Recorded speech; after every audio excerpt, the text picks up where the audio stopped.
మహిళా లోకానికి స్వాగతం అండి. అందరికీ నమస్కారం. మనకిప్పుడు ఆధ్యాత్మికంగా మనము ఒక్కో మాసంలో ఒక్కో విధంగా పూజలు చేస్తూ ఉంటాం. మొన్నటి వరకు ఆషాఢ మాసంలో, ఇప్పుడు ఈ మాసంలో బోనాలు,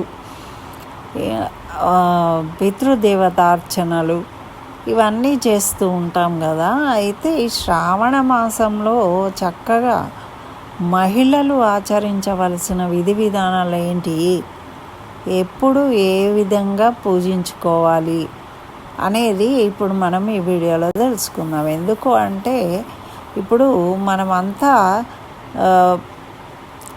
దేవతారాధన అంటే అమ్మవారిని పూజించుకోవడం అనేది చాలా విశేషంగా ఉంటుంది. శ్రావణ మాసం నుంచి తర్వాత కూడా మనకి అమ్మవారిని విశేషంగా పూజిస్తూ ఉంటాము ఈ చాతుర్మాసాలలో. అయితే ఈ శ్రావణ మాసంలో చక్కగా మంగళ గౌరీ వ్రతం చేసుకుంటారు. తర్వాత శ్రావణ శుక్రవారంలో వరలక్ష్మి వ్రతం చేసుకుంటూ ఉంటాము.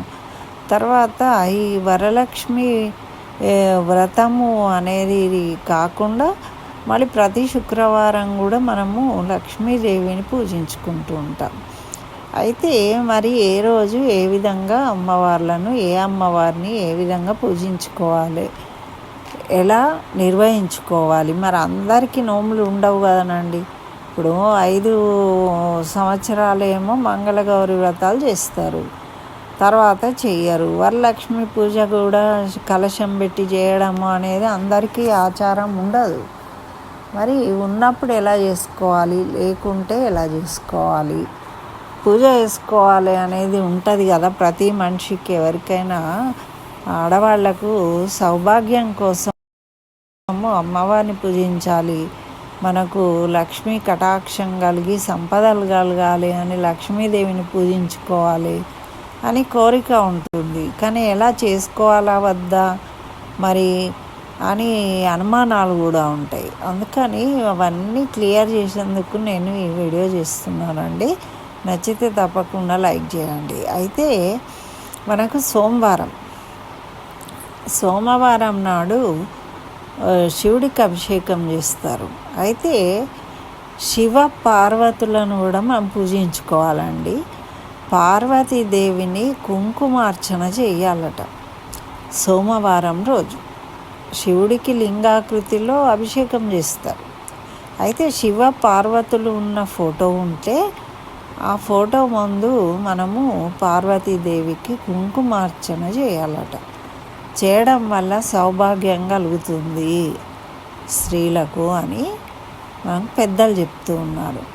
అదేవిధంగా దీనికి ఏమి నియమము వ్రతం అనేది లేదండి. మనము భక్తి ఉండి మనం చేయాలనుకుంటే, కోరిక ఉండి చేసుకోవాలి.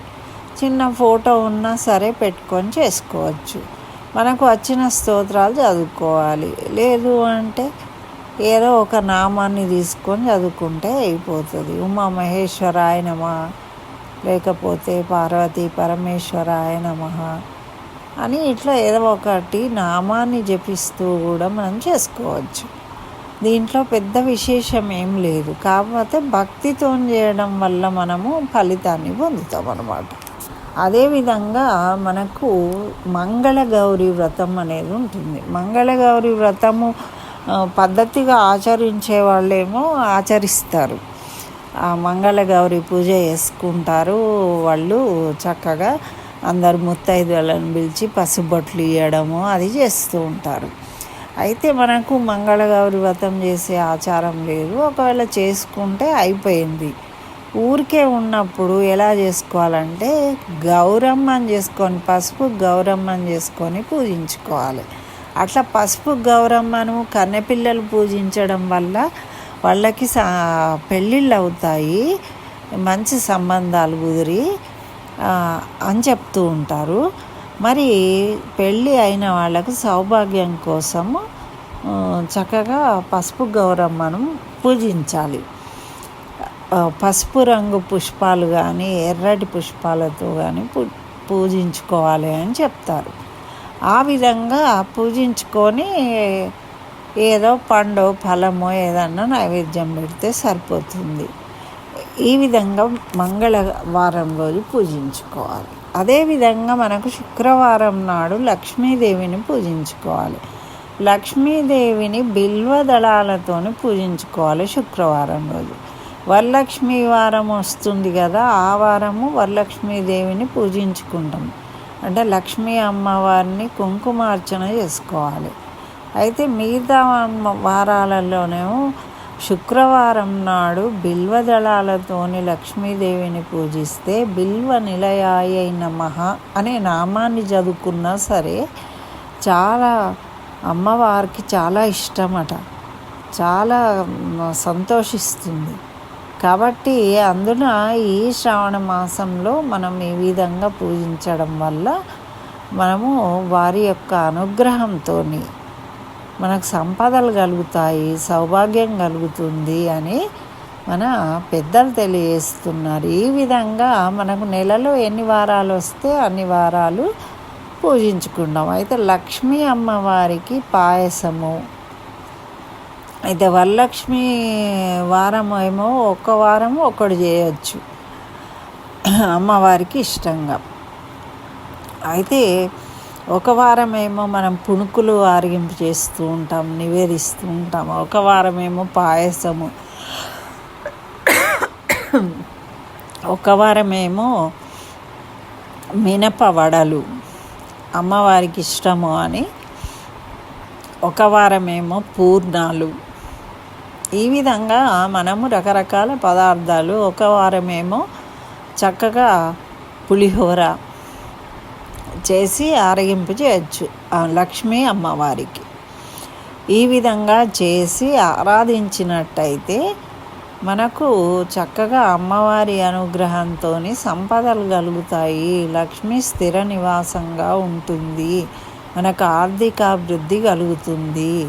మరి మంగళ గౌరిని పూజించడం వల్ల మనకు సౌభాగ్యం కలుగుతుంది, చక్కగా ఆయుర ఆరోగ్యాలతోని ఆనందంగా ఉంటాము అని మన పెద్దలు ఈ విధంగా నియమించారు. కాబట్టి మనము వాటిని దృష్టిలో పెట్టుకొని మనకు సమయం కేటాయించుకొని మనకు ఏదో ఒక శుక్రవారం నాడు అందరినీ పసుబొట్టుకు పీల్చి శనగలను, అరటి పండ్లను, తమలపాకులు చక్కగా వాయనంగా ఇవ్వడము, ఈ విధంగా మన సాంప్రదాయాలు పాటించడము వల్ల మన పిల్లలు కూడా చూసి నేర్చుకుంటారు.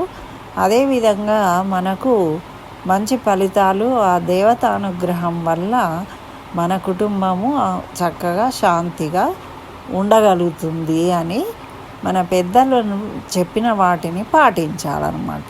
అయితే చక్కగా వచ్చిన ముత్తైదువలను అమ్మవారిగా భావించి కాళ్ళకు పసుపు రాసి చక్కగా పుస్తలకు పసుపు ఇచ్చి కుంకుమ పెట్టి చక్కగా మొహమాటం లేకుండా మనం పూజించినట్టయితే మనము వాళ్ళ యొక్క ఆశీస్సులను అందుకుంటాము. అమ్మవారి యొక్క ఆశీస్సులను ఆ ముత్తైదువ ద్వారా మనం స్వీకరిస్తాం అన్నమాట. అంతేగాని ఏదో పిలిచాంలే వచ్చిండ్రు అని ఏదో ఒకటి ఇచ్చేయడము, కేవలము వాయనం ఇవ్వడమే కాదు, ఆమెని స్వయంగా అలా అమ్మవారిగా భావించి మనము గౌరవించాలి. ఆ విధంగా చేయడం వల్ల మనకు సంపూర్ణమైన ఫలితం వస్తుంది. మళ్ళీ అదేవిధంగా పెద్దలకు నమస్కరించి ఇంట్లో ఉన్న పెద్దవాళ్ళ ఆశీర్వాదాలు కూడా తీసుకోవడము చాలా ముఖ్యం. ఏవైనా సరేనండి, ఇంట్లో ఏ పూజలు చేసినా మన ఇంట్లో పెద్దవాళ్లకు నమస్కరించి వాళ్ళ ఆశీర్వాదాలు తీసుకోవాలి. తీసుకోవడం వల్ల మనకు సంపూర్ణమైన అనుగ్రహం, దేవతానుగ్రహము, పెద్దల అనుగ్రహము, దేవతానుగ్రహం రెండు కలిగినప్పుడే మనము చక్కగా ఆనందంగా జీవించగలుగుతాం. ఇదండి నేను చెప్పాలనుకున్నది. కాబట్టి అందరూ ఈ విధంగా చేసి చక్కగా లక్ష్మీ అనుగ్రహాన్ని, మంగళ గౌరీ అనుగ్రహంతో చక్కని సౌభాగ్యాన్ని, సిరి సంపదలు పొందాలి అని కోరుతూ ఈ వీడియో చేశాను. నచ్చితే లైక్ చేయండి, ఇంకా షేర్ చేయండి. నా ఛానల్ సబ్స్క్రైబ్ చేయకుంటే సబ్స్క్రైబ్ చేయండి. స్వస్తి. జై శ్రీమన్నారాయణ.